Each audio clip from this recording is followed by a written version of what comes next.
very much, Siddharth, and thank you for inviting me. I'm actually delighted to be here. I've never been to this campus before. It's a very impressive campus.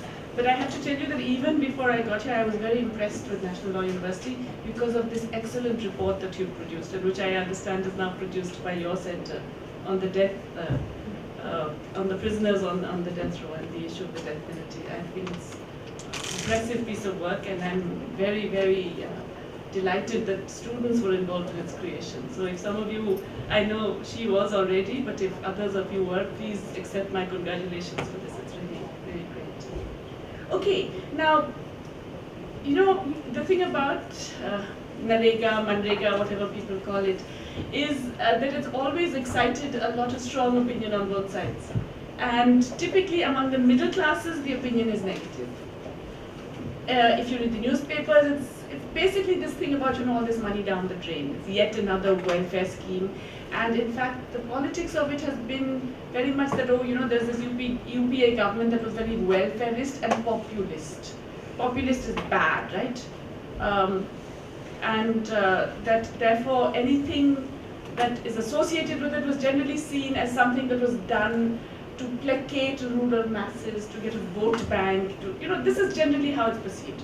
It's also perceived as a den of corruption, that there are all these sarpanchas raking in the money, that actually no works get done. It's just yet another way for rural people to pick up a little bit of dribs and drabs of subsidies from the state.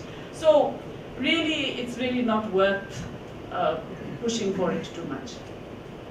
Now, I'm going to argue, as Siddharth has said, that actually we make a big mistake if we think in urban India, and particularly, let's say, urban elite India, which is what all of us are, that it doesn't matter for us. It actually matters hugely, and in all kinds of ways.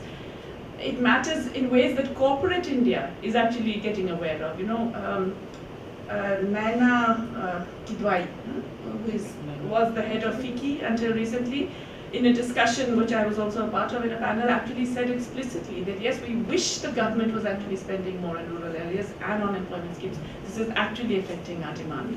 I'll come to all of those kinds of issues. But even corporate India is beginning to realize that this is something that matters for all of them.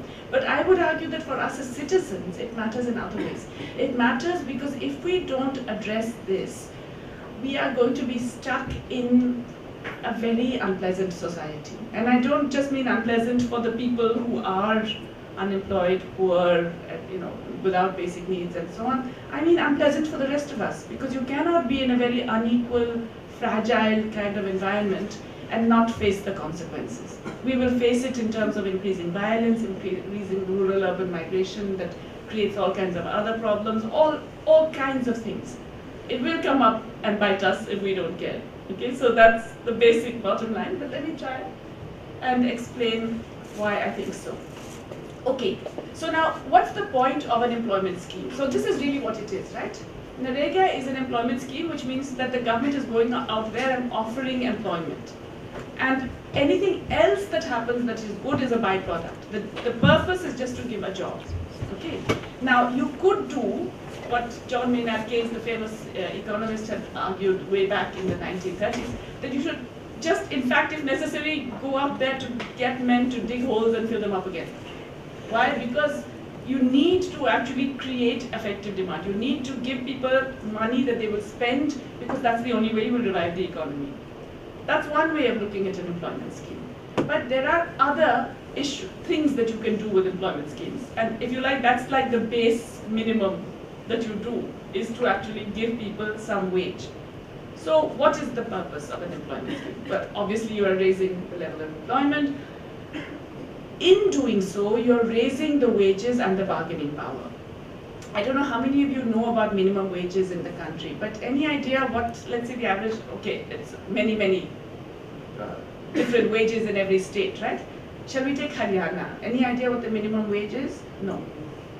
Rural? No? It's about 170 rupees a day, okay, at the moment. What's the market wage in rural Haryana? It's about 70 rupees a day. So the legal minimum wage is 170, but if you go out there as a casual day laborer, dihari as they say, and you are looking for work, you're lucky if you get 70 or 80. Okay, so the market wage is well below the minimum wage. If you have an employment scheme that is actually paying you the minimum wage, well then that actually raises your bargaining power. First of all, you're going to get a higher wage than the market wage, which is 70 or whatever. Secondly, it will allow you to say to a private employer, well no, I'm not going to work at 70. Since I can get this work at 170, and that allows me to survive for another couple of days, I'm not going to take work for less than, let's say, 100, okay, or whatever level. In other words, it definitely raises the bargaining power. Now, it doesn't take rocket science to realize that if you raise wage incomes, then you're reducing poverty. Yeah, I mean, kind of obvious. People, the lowest, those who are working in these schemes get more money, their poverty is reduced. But there is another thing which is very important in India, which is that, we have one of the most segmented, hierarchical, discriminatory labor markets in the world. Okay, if I had to give, we are the world leaders in this, in discrimination, hierarchy and exclusion. We have the most complicated system. We are so good at it. We've got caste, we've got gender, we've got religion, we've got ethnic group, we've got language, and of course class. We have so many different ways in which we can actually separate human beings, okay? This is extremely evident in the labor market, okay? So we have a very high gender wage gap. So for same types of work, you will find with similar levels of education and so on, women getting about 60% of the male wage. This is one of the lowest, or rather it's one of the highest gender gaps in the world. So we have a very large gender gap. We have very strong gender gap depending on whether you are Dalit, whether you are ST, whether you are Muslim, okay? And this is all out from our official data. All our sample surveys, census, everything is telling us that there is all this discrimination. What this does, the MNREGA, is it's giving everybody the same wage. It is giving men and women the same wage. It's never happened in rural India that men and women get the same wage. Even in public works before, they were not getting the same wage. This is the first time legally that they have to get the same wage. By the way, when you actually go and analyze it, it turns out that women are still getting 90% of the wage, not 100%. But still, pretty close, okay? So, huge, huge change. But then there is the point that, for example, Naina was noticing, Naina Klalkinwai was noticing, which is that it actually increases demand. You see, what happens is that when you pay workers some additional money, they are not going to go out there and save it or shove it under the mattress. They need this money. So they will spend it immediately on food, on clothing, on rubber chappals, on whatever, on notebooks for their kids, whatever it is, they will spend this money. Now, spending money in a depressed rural economy has what we economists call multiplier effects, which is to say, I get this money, I go out there and spend it. So I am buying, let us say, so much food, so much clothing, so much footwear, so much various other items, okay? That improves the incomes of the shopkeepers who are selling these things. They demand more of these. I take certain services, that improves the incomes of the service providers, okay? So all of them get an additional income. When they get this additional income, then they go and spend more. The shopkeeper replenishes his or her stock, etc., etc., etc. The cycle repair fellow goes out there and gets, additional, spends the money on something else, and so on and so forth. So there is a multiplier. These multipliers are often very, very large. And in fact, in some cases, it can mean a tripling or a quadrupling of the initial money that you inject into the economy. And that's very critical in a depressed economy. That's really what Keynes was talking about. That's why he wanted even just men digging holes and filling them up again. Because he said it's the multiplier effect that will do the job. It isn't the money you give the workers, it's the secondary effect of their income. And that, of course, then means that your economy grows from the bottom up in a way, okay? But, and this is where rural employment schemes are really quite significant in what other potential they have. You can do other stuff with them. You don't have to hire them to do wasteful work. You can actually do things that would improve rural supply, okay? You can do things like minor irrigation works. A lot of the MNREGA goes into road works.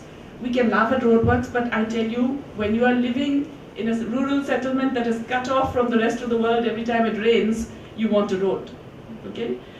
It can create all kinds of other rural services. It can improve quality of soil by actually doing soil conservation, and natural pesticide management techniques, all kinds of things that can improve rural supply. So there are lots of good things that employment schemes can do. That's the context in which we have to look at MNREGA. So remember that it comes into being in 2005, the act is passed, 2006 is when it really starts going. We know that one of the things about India is that basically the big failure of the development project is employment. Okay, we just basically did not generate enough employment. Okay, so we have a very, very low level of productive employment generation. We have very little diversification. Half of our workers are still stuck in low productivity agriculture, and another half of the rest is stuck in low productivity services. Okay, so really almost 3/4 of our workforce is stuck in very, very low productivity activities, and that's really the basis on which all the other bad stuff happens. You know, why we're down there with sub-Saharan Africa in our nutrition indicators, why we, among about 7 other sub-Saharan African countries, we and they together did not meet the Millennium Development Goals on maternal mortality. Okay, so all these other things come from that basic lack of diversification. What is remarkable is the last 15 years. Here we are growing all rapidly and becoming this tiger on the world stage, and we are now faster growing than China. Guess how much formal organized employment has grown in this 15 years? Just guess. What's the absolute growth in formal employment generation? Any ideas? Okay, we're growing at between 7 to 10% per year in national income. Right? Normally, economy is growing like that with national income. We'll have at least 3 to 4% employment growth, minimum. Yeah, right? And mostly it should be informal because that's the sector that's growing. It's the formal sector that is growing the most. So you expect at least the employment to grow in the formal sector. Okay, so on that basis, any broad guess how much? Okay, no suspense, 0. Believe it or not, actually flat. Formal employment is flat over this whole 15 years. And it's not that I'm, some crazy economist from JNU saying this. This is the official data telling you that it's flat. Okay? So clearly employment is a big, big issue. Now, in rural areas, we're not even thinking of the informal, of the formal. We're thinking of the informal employment. Even that's not growing. So clearly, the thing that had to be done was to generate some employment. So what exactly was this? Well, as I told you, it was passed in October 2005, came into force in early February 2006. The idea was that it would be implemented in a phased manner. First 200 districts, first 150 districts, then another. It was going to be like that. So they did 150, then they made it 200, and then I think they decided that it was too slow, so they did it in all. Within 3 years, it was pushed into all the states of the country and in all the rural blocks of 644 districts. It's something that has grown rapidly over a certain period, so that, but at its peak, and the peak was really 2010-11, okay? It covered around 1/3 of all the rural households. And it meant, therefore, that in that year alone, it generated 2.6 billion person days of employment. Now that sounds like a lot, but see, we're a very large country, right? So everything sounds like a lot. The minute you get into, it's still only 1/3 of the rural population. It's many billion work days, okay? But that's the nature of our country. So it had lots of really fancy objectives, okay? Social protection, livelihood security. Then it said, okay, we can do all these other things. Because we've got people working, we can put them to work to do good stuff, okay? So the idea was to do minor irrigation works that would give you drought proofing, flood management. It's a very big thing, as you know. I don't know any of you who come from Bihar and the impact the Kosi floods had just a few years ago. But across the country, flooding has become almost as big a problem. We are now having a country today that is reeling in drought. But you will find that when the monsoons come, some of those same areas are going to be reeling with floods. So we need to actually have stuff in place that will deal with both of these. They actually explicitly said, the Act said that this will actually aid in empowering women, SCs, STs, because the idea was that the work will be designed by the local communities, particularly by the Gram Panchayats, Okay, so every Gram Panchayat is supposed to have a schedule of works. These are supposed to be passed by the Gram Sabha. You're supposed to think of what needs to be done. The rural people are supposed to think of what needs to be done and design these works. So it will be empowering and participatory. That was the hope, that was the ideal, okay? Because these Panchayati Raj institutions now have all the power, people will care about them more and there will be more active participation. And so they will become more democratic because it's going to matter what they do. That was the hope. And the Act has huge transparency and accountability built into it, okay? The Act. Now, all of you know better than me the difference between the law and reality in India, but that's the Act. Really good on paper, all wonderful kinds of, transparency criteria and all of that. So, you know how it's supposed to work, right? I'm just putting it down in case you don't. But basically, anybody who wants to work, because it's a guarantee. It's a guarantee of 100 days of work to every rural household, which means all adult members, okay? And it's the total, we wanted it per all adults rather than as a member of the household, but never mind, per household, okay? You have to apply to the Gram Sabha saying you're willing to work. You're entitled to the 100 days per household. So if 5 of you want it and you want to share it equally, each of you will be getting, let's say, 20. That's how it works, okay? Then you're supposed to be issued a job card. Within 15 days, you're supposed to get this job card, okay? Thereafter, you give an application for work, saying, look, first I'm available for work, but now I want the work. The law says you must be given this work within 15 days, okay? That's quite a stringent demand once you apply for the work. And if you don't give it within 15 days, you are entitled to unemployment benefit of half of the wage.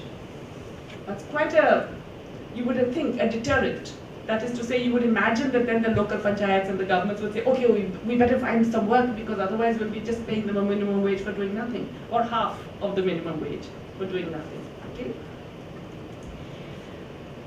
The work has to be within 5 kilometers of the village, reasonable because they have to walk to work and back, okay? And if it's more than that, then you have to give a little bit of transport allowance, 10%. The law specified that 1/3 of the beneficiaries must be women, or rather that 1/3 of the employment must be for women. It's turned out that it's been much more. We'll come to that, okay? But at least half the work would be under the Gram Panchayat. They would decide. So, there would be this whole decentralized thing. And there was this idea that you cannot spend more than 40% on the material costs, and you cannot use contractors. That's to prevent, very kind of large mechanized things and big contractors who with a lot of the, by the way, most bribes, even in rural India today, are not in the NREGA. They're with the contractors and the construction. That's where most of the bribes go. So the idea was maximum 40% is the material cost. So you can still build roads, you can still build roads and buildings and, hospital, clinics and all of that. But you'd have to also do a lot of other work. So within one district, it's not per work, it is within one district you have to spend 40% maximum on the material costs. Okay, so you can have some very labor intensive stuff and some very capital intensive stuff, but overall, okay? No contractors, as I said. And of course there's lots of very good stuff about how you have to provide creches for children if there are more than 10 women there. And you can pay one of the women to be running the creche, in fact, if necessary. You have to provide drinking water, you have to provide shade. This, it's a sign to many of us when we were drafting this thing how important shade was. Because when we went out there and tried talking to rural people about it, they said, Acha, chaya milega. By the way, have you been out today?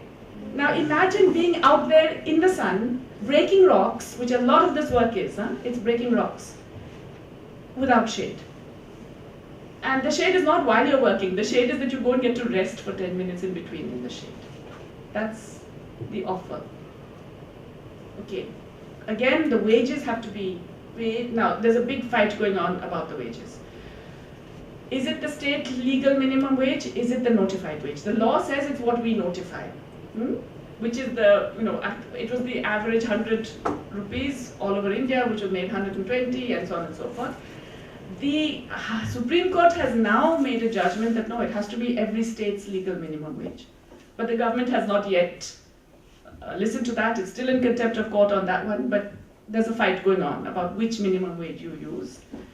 They've now, as I said, been inflation indexed. No difference between male and female. That I cannot tell you how huge that is for women in India. I cannot begin to describe to you the faces of all these people when they realize that the men and the women are getting the same wage.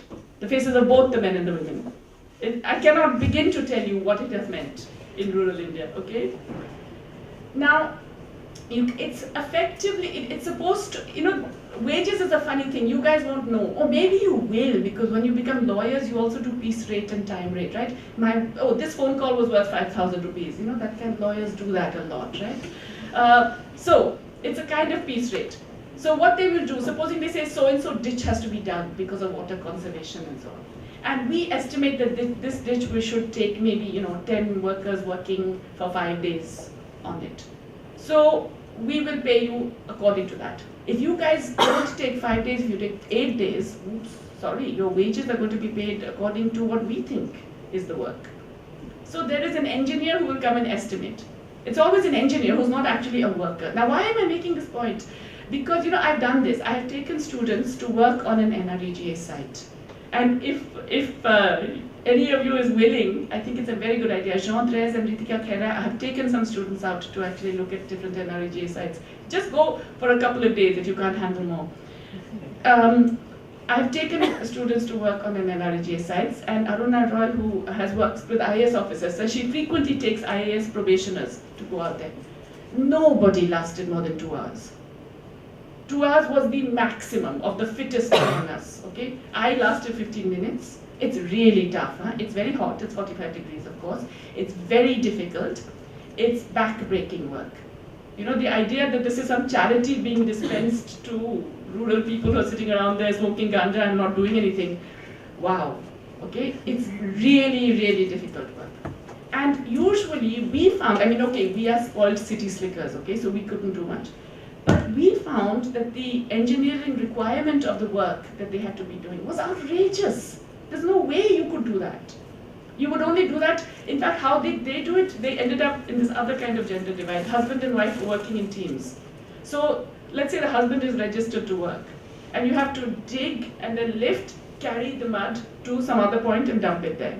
So the husband would dig, the wife would lift, carry and dump, which is how they met the deadline. And of course, only one of them is registered as a worker for that day. So you see how there are many different ways in which you can actually suppress even that minimum wage, but nonetheless. The other great thing about it has been that operationally, the idea was that you have to pay the wages on a weekly basis. Has this worked? Not so much, we'll come to that.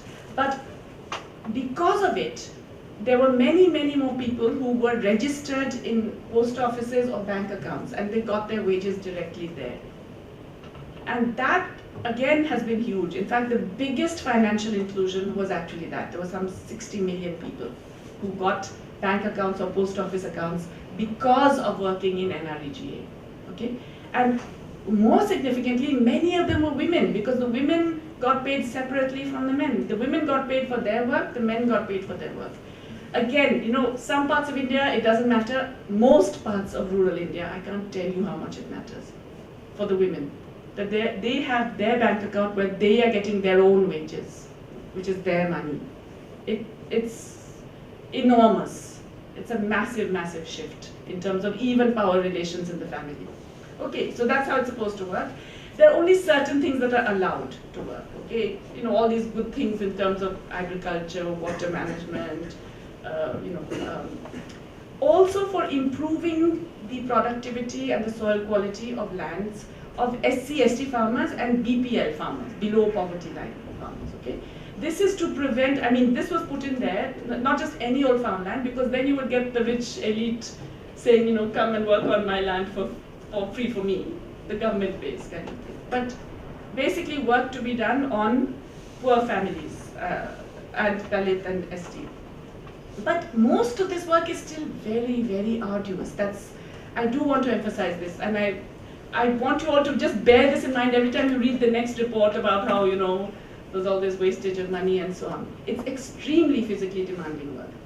And you will find that a surprising number of pregnant women are doing it, old people are doing it, okay? And yet they're doing it because they're desperate enough to need that wage. So clearly we need to widen the scope of work. And in fact, many of us had argued that we shouldn't specify it should only be these. We should say that it should be anything that improves rural quality of life. So in fact, if you're running a village creche, that's improving quality of life. In fact, if you're providing school meals, that's also improving quality of life. We need to expand. I mean, there's so many things that need to be done that, it's easy to do that. As I said, it's full of monitoring and accountability kinds of rules, all kinds of things like that. Social audit, which by the way is never done, hardly ever done. A lot of people who try and do social audits get killed, okay?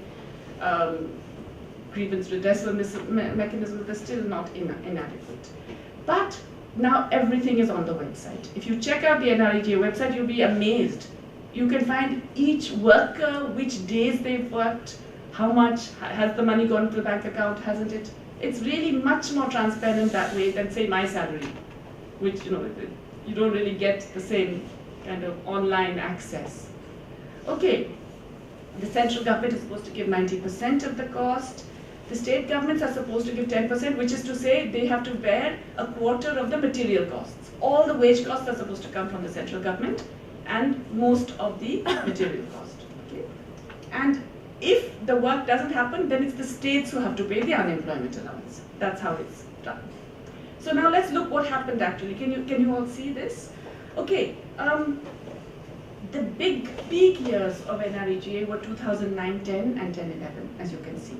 So the spending on it peaks. Okay, there's a little uptick in the last year in terms of the nominal spending, but as a share of GDP, it's barely gone up, as you can see, and it's fallen dramatically from that peak year. Now, when I say peak year, guess how much of the GDP? 0.6%. Okay? So whenever you hear that all these crores are being wasted, excuse me, it's 0.6% of GDP. Yeah?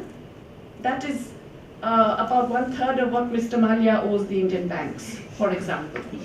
Okay?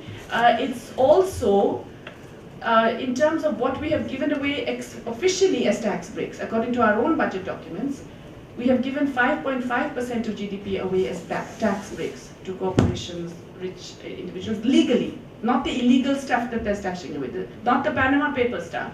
The legal stuff is 5.5% of GDP. So this is peanuts. In fact, it's one peanut. Okay? It's nothing what we're spending. And furthermore, it has come down, as you can see. Now, we can't even blame the Modi government. We can, of course, but we can blame, but we have to start blaming beforehand because the spending started coming down well before. Okay? The peak, as I said, was in the middle of UPA 2, and it then has come down progressively since then. And it's now appalling at just about, 0.2% of GDP.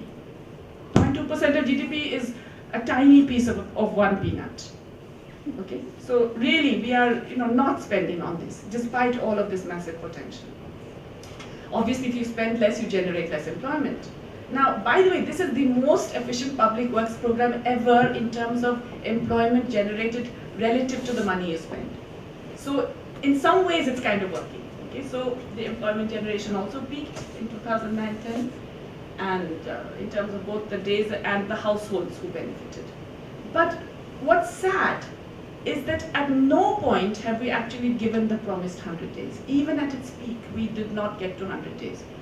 At that time, we were all hopeful, saying, okay, it's still growing, it's still setting roots, and now as the program settles in, we will slowly move. We had got to, I think, about 55, how much was it?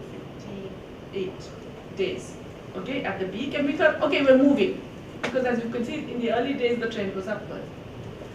Since then, a collapse, okay? The first year of the Modi government was appalling. It collapsed because they just squeezed the money on the scheme. They just stopped spending the money, which is illegal, right? Or unconstitutional. Well, you know this better than me. The law says it's a demand-driven scheme. The workers demand the money. The workers demand work. You set up the work. The money has to come from the center to the state, down to the district, and the work has to happen. Okay, that's the law. Actually, what happens is that they announce that this is my budget allocation. And I'm really being nice to you this year. I'm going to raise it by 5,000 crore.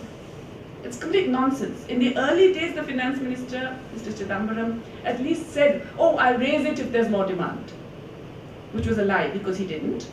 But since then, they don't even bother saying that. They say, I am allocating this much and it's even more than I allocated last year. Isn't that nice of me? Okay, so we've actually had a dramatic decline. There's been a recovery, as I said, in the last year, and I'll come to that one in a minute. But the great thing about this thing is that some of the biggest surprise actually has been the involvement of women. Okay, now you look at the involvement of SCs and STs, that's about what you expect. A little bit on the decline for STs, more or less stable for SCs, but around what you would expect given the composition of the rural population and all that. Okay, women, on the other hand, the legislation said it has to be 1/3, and it's never been less than 40%, and it's generally been above half. And in some states, it's like 70–80% of the employment is going to women. And the real reason for this is because women were finally being offered a wage equal to men. So you had massive involvement of women. You also had, in many states where work participation of women is historically very low, like Kerala, you had women saying, oh, but this is public work, so it's all right. In other words, it's not, you can maintain your dignity and still be in the public work. Whereas even in Haryana, where, as you know, work participation, recorded work participation, they actually are working, but they're not recorded as working. But recorded work participation of women went up because of NREGA. So this has been a big plus point. Of course, it's hugely variant, as you can imagine. Okay, it's like everything else in India. I had a teacher in England way back when, Joan Robinson, a very famous economist, and she used to say, whatever you can say of India, the opposite is also true. And this is certainly true for NREGA. There are states where it's working really well. There are states where it's a complete disaster and a mess. Within states, there are districts where it's working very well and other districts where nothing is happening at all. So it's very, very widely varied, okay? Tripura is the best performer by far, and it has reached 90–95 days of employment per household. But the money has been squeezed to the point where the Chief Minister of Tripura had to come and sit on a dharna in Jantar Mantar. Can you imagine the Chief Minister sitting on a dharna on a hot day like this, 2 years ago in May, saying, give us the money, actually. Okay? He actually had to sit in dharna demanding that the central government provide the money that was due, because they had already spent all of last year's money and more. They hadn't got what they had spent for the previous year. They needed to have new works for this year. It wasn't coming. So, Rajasthan is not a very good performing state for most public indicators, as you know. But on this one, it was showing better performance because a huge bunch of social activists were involved in mobilizing the rural people. There were lots of these yatras and movements and mobilization to make people aware of their rights and demand it, and so it was kind of successful. Andhra Pradesh, again, a good performing state. So some states have been doing, Kerala, have been doing better than others. Some of the usual, bad news states, Assam, Bihar, Punjab, they have not been doing well in terms of functioning. So a lot depends, of course, on the state government's political will. A lot depends on how much mobilization there is. All of that matters, for sure. But look what it did to rural wages. Dramatic increase in rural wages in India, and you can really date this after the NREGA. And look what it did to the gender wage gap, okay? The gender wage gap is, now which color is it? It's the, oh dear, that red one. This one here, that's the gender wage gap. Oh, and it's not the gap. This is the female wage as a proportion of the male wage, okay? And as you can see, that's rising. In other words, the gap is declining. And this is because, and this is excluding the NREGA work, that when women are able to get equal wages in one activity, their bargaining power goes up. And they are able to improve and demand better wages in other activities. Okay? So, a lot of good things happening. And of course, the point is that even when it's not delivering its full potential, even when it's still only half the potential, 50 days and so on, it's still giving you income. And of course, there's a lot of studies which have shown the average estimate is around 20% increase in the wage incomes just because of NREGA, which means you can eat better, your kids can eat better, childhood nutrition, maternal nutrition, all of that improves. And a lot of the micro studies have actually confirmed that. I have to tell you that this is the most studied program ever. It's a bit like, there was this movie about some child who was in a bubble and you watched it grow. He was a kind of reality television program. You remember? I've forgotten. The Truman Show. Yeah, exactly. So NREGA is the Truman Show. It's been watched from birth. Everybody's been out there looking at it in every possible direction. Studies galore. But still, so as I said, the big thing about it, one of the big positive things, women's participation and equal wages, work sites, creches, mostly they're not provided, but at least you can be demanding them, and that in some cases, therefore, that demand eventually leads to the provision, and all of that, okay? Particularly, there's a huge neglected area, single women in India. So, divorced, deserted, widowed, abandoned, okay? Very, very large proportion of Indian women come in this category. About 11% of women in the age group 15 to 59 are in this category. And for them, it's a huge lifesaver because you can access public employment at a decent wage. Bank accounts, major issue about financial inclusion for women, as I told you. And of course, then you get more and more women involved in the whole process. In Kerala, they did this wonderful thing. You see, in each work site, there is a mate. That is the person who runs that work site. And all the mates are women in Kerala. They come through the Kutumbashri, which is a self-help group kind of federation. And this has meant a huge thing in terms of female empowerment in Kerala, which, by the way, badly needs it, as you can see. But obviously, the implementation remains, we're still a patriarchal society, right? So it's still very problematic. It's very difficult work. Most work sites don't have creches. Most sites don't make any flexibility about the working hours. So, even if you have household duties, even if you have small children, you still have to make it there by 9 o'clock in the morning, or 8 o'clock usually, all of those issues, okay? Not enough of these women mates. I told you about the couple work, where the women's work is invisible, but that's how you meet those kind of piece rate deadlines. And the funny thing that happened is actually that, as this happened, as the real wages of the household go up and the gender gap declined, less and less women got involved in work in rural India. Now, you can understand why. When you think of the kinds of work you have to do, if you can manage without doing it, you would not do it. Okay? As I told you, I lasted maybe 20 minutes on that work site. So if you can avoid doing that kind of physically demanding work because your household incomes have increased, you would prefer not to, especially when you have small children or you're pregnant or whatever reason. Okay. But the other thing is that it's not true that it had no positive impact. It's had an impact on rural supply. It's done things in terms of land productivity, not everywhere. But there are, as I said, individual case studies where it has definitely had an impact, other places where it hasn't. But many times you found that there are assets that end up having multiple uses. So you clean up a pond, and that does all kinds of things. It gives you irrigation, it gives you drinking water, it provides better sanitation purposes, there's livestock use, all kinds of things happen. The linking of the surface water and the groundwater, you get a sort of integrated water management, which is massively lacking in most of our agriculture. But we don't know because it's, you have to always bear in mind the counterfactual. And there is no way of absolutely checking. But we do know that in certain areas there's been a very positive impact on supply. Okay, the demand effect I already told you about. So as I told you, it's been studied a lot, like the Truman Show. So the multipliers, where people have studied it, are ranging from about 2 to 3.6. What does that mean? You spend 100 rupees or 170 rupees on the wage, that's actually translating into 340 rupees in the rural economy because of that multiplier effect. That's a lot, huh? That's really a big impact in terms of the...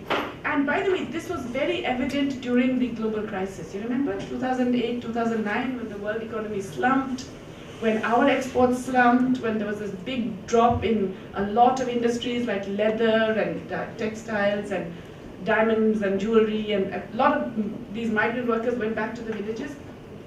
NREGA was the great stabilizer. It actually allowed rural incomes to be sustained in that period. It actually made a big difference. That's why we didn't suffer in that major 5 minutes? 10 minutes. Oh wow, sorry. You have to bear with me for another 10 minutes. Okay.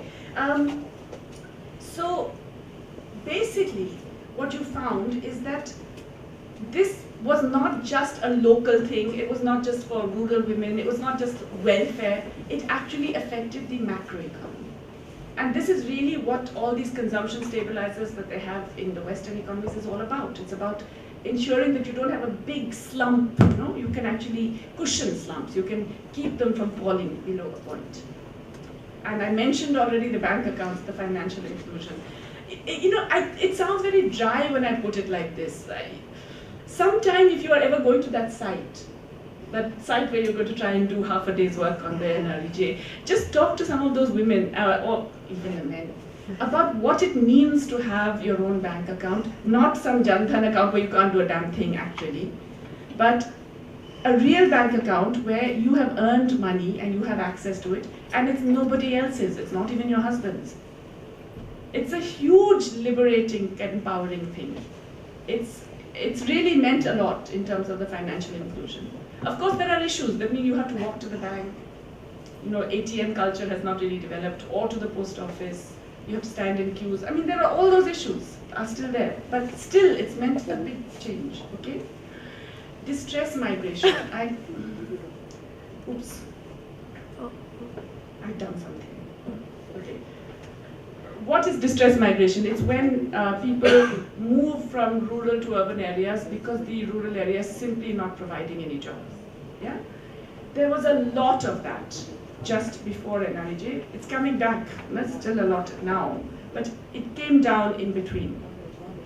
There are distress migration, you know, it sounds like just a thing. Oh yeah, we see all these laborers on the footpaths, and you know, they're working on these construction sites. We don't, it doesn't really impinge as much as it should perhaps. I was part of a commission on farmers' welfare in Andhra Pradesh. We used to go around we went around 11 rural districts, and we used to have these open meetings where people would talk about their problems. This was a village in Anantapur, a district which is close to Bangalore. Okay? And there was a lot of distress migration, but the amazing thing is a lot of them were women. So I was asking the women, how come you are going? And they would go in groups of about 10 or 12. And I'd say, well, what do you do? She said, well, we find it easier to get some work, some wage income. I said, how come? Because I thought the men are the ones who do the construction and all that. They said, well, you know, mostly that is not really available. So we go in groups of 10 or 12. We hang out at the bus shelter, that's where we stay. We sometimes get dehari, sometimes we get some, you know, part-time work, sometimes we get daily wage work in the construction site. Sometimes we do prostitution, we do whatever we have to do for 10 days, and we come back. That's the kind of distress migration I'm talking about. It was severe. Huh? It's much less now. That's bad news for the construction industry because they have to pay much more for the workers. They're really pissed off about it. A lot of anger and anguish about, you know, how it's become very difficult to find workers. A lot of employers in rural areas have constantly complaining that it's very difficult to find workers. Okay, maybe I just stay away from this. Yeah, that it's very difficult to find workers. And when you press them on it, what do they say? It's very difficult to find workers at the market wage. You can find them at the minimum wage. So what it's done, or what it did, was to increase bargaining power. Why do I say what it did? Because this is all the stuff. It actually raised workers' bargaining power. It raised workers' awareness of what are rights. It did all these things, okay? And therefore you got resistance. There's a lot of local elite resistance. There's a lot of national elite resistance. So a lot of the newspaper reports you get, the media discussion, is driven by that. It's driven by the fact that, oh, it's just raising costs in the countryside, it's making workers uppity, it's, you know, there's a lot of resistance that has occurred. And fears of labor scarcity, how will agriculture survive if you can't pay workers? Which is nonsense, because you can pay workers at the minimum wage. If agriculture still cannot survive, that means we are not doing things to protect our farmers. like adequate procurement prices, which is a different ballgame. You know, so you don't complain that electricity prices are too high, you're only complaining that wages are too high, if you see what I mean. So that's a different issue from the one about the fact that it raised bargaining power. But once you realize that it raised rural bargaining power, you realize why the backlash. And there has been a backlash. It's not just in terms of public perception, it's also because it has actually impacted on how that scheme functioned. And it was easy to do backlash because sure there was corruption. But you know, when you go out into this world out there, into this country we have created, you will realize there's corruption in everything. You open the lid on any sector, it stinks, right? Schools, hospitals. You know, we don't say stop having a school because there's corruption in how schools are done or something. We don't say stop having a hospital because there's corruption in terms of the medicines that are given and so on. Pretty much there is corruption, some states more corrupt than others. There are lots of legal, shall we say, things built into this to prevent it. They don't always work. And of course the corruption is made worse by the fact that we don't give enough money to the local the agencies for actually the technical capacity to make it work. You know, we don't provide them with the assistance and the resources they would need to plan the works properly, to make sure that everything's running well. But the big problem, I mean, I've mentioned all of this, the biggest problem today is the late payment of wages. And why is that? Because of the central government. Because it's actually squeezing the program. Today, as I speak, there is unpaid wage, dues of 12,590 crores from the previous year. Okay? We had to go to the Supreme Court to make the central government pay. I'm not joking. We actually had to get the Supreme Court to demand it to pay, and then we came home because we got a positive verdict and we said, yay, now the Supreme Court will force the government to pay. Unfortunately, it still hasn't come. The states still haven't got it. The central government has told the Supreme Court, we will pay. We are now in May, okay? 1.5 months into the next financial year. They still haven't paid the dues of the last financial year. They still haven't given the money for this financial year. So this is how you squeeze the program. What happens is that the state governments will then pay for last year from their own money, but then they don't have money for doing other stuff. And then they will not do a new works, because why will you create a new works if you can't actually pay the workers the wages? There are some states where there's been unpaid dues for more than a year. Now, if you are a worker, you've been out there in 45 degrees with shade at very infrequent intervals on very, very demanding work, and you have worked for about 30 days and you haven't been paid last year, why will you go out again this year and do it? So see what it does to the demand for work. See what it does to the faith in the program. You see how, I mean, it's easy to kill it by just starving it to death in this way. What makes this so appalling is that we are now in the middle of a really bad drought. Again, I don't know how many of you are aware of how bad this drought is, but it's really bad this year. It started in December, and we are now in the 6th month actually, of very severe drought. People are having to walk miles and miles and miles to get a bucket of water. It's not just the land that is affected. Animals are dying because of lack of fodder and because of lack of water. People, I mean, you know, drinking water sure is a problem. When it's that severe kind of drought, you can't treat the water adequately to make sure it's potable. So lots of illnesses related to the poor quality of the drinking water. And of course, drought has all kinds of other horrific impacts. The British government, it turns out, was better at dealing with droughts than today's government, because they immediately brought in drought relief programs, which are rural works that actually give you some money, and then that drought relief is used to provide sustenance and relief. You know, instead of the one big train coming with water, you actually provide local levels of relief.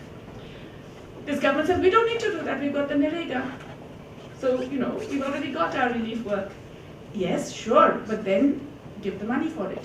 So there are 10 states that have been declared drought affected. Just now 11. Maharashtra joined 2 days ago. These states with severe drought, the cabinet had a meeting and they said, we'll allow 150 days of work, not just 100. Yeah, right, especially when, you know, the average work days are still 50. But they said, see, we care about the drought. We're going to allow you 150 days of more work. Fine, then give us the money, right? But all of these states with severe drought are also in deficit. they also are still owed for last year. So there's no question of actually getting extra money for this year. If they had given the extra money last year, it would have been an additional 15,500 crore. They didn't. They stuck to their budget because remember, we're into fiscal responsibility. So all of this actually is completely a mockery of the law, because the law says there's no question of choosing to pay or not. You have to pay. When there's a demand, you have to provide it. If you can't provide it, you have to pay unemployment allowance. All of that is a mockery of. So, final point, as I mentioned and I've been saying again, it's not a social transfer. It's not a gift to the rural poor. It's actually something that can have huge potential in reviving a rural economy. It can have huge potential in improving the welfare of our people. It's not a substitute for things like, pensions, social security, child allowance, unemployment. It's not a substitute for any of these things. It's really a wage scheme that is giving you a rather low minimum wage for very, very hard, difficult work. But it has a value that is different from social protection, because it means that it's not a my-baap government giving you this. It is what you have earned as a worker. And there's a huge dignity that comes with earning what you get. It's important, and I'm sure you will feel this yourself. You wouldn't like to live with a handout from the state. You would rather earn your money in life, right? That is also true of all our citizens. So denying them that dignity is also, it's a very important thing. It doesn't mean that you have to force them to work for this absolutely killer kinds of jobs. We can increase, expand, diversify the kinds of jobs we give them. But in fact, to reduce this scheme today, at a time of this unprecedented drought in 11 states, at a time when the rural economy is in distress, at a time when the entire economy is facing lack of demand, at a time when the corporate sector is saying, please do something to increase our rural market. Not to do all this, it's not just criminal, it's stupid. So, in a sense, if we don't demand that, not just as thinking citizens, but as people who would like our economy to grow and prosper and take the world stage and all of that stuff, if we really want all that, we must demand full implementation of NREGA as per the law, which would actually have a massive impact on the economy as well as on other conditions of the workers themselves. So it has huge potential. So we must get more political support. There's no other way. None of this happens on its own. It happens because governments are pushed into it. They don't do it because they suddenly are in a good mood and say, okay, today let's just give NREGA some more money. No. It happens because they realize that there is such a public demand for it that we have to do it. That public demand cannot come only from rural workers. It has to come from urban India, because we have to realize we're all in this together. And that's why it's important for all of us to actually care about it. Thanks.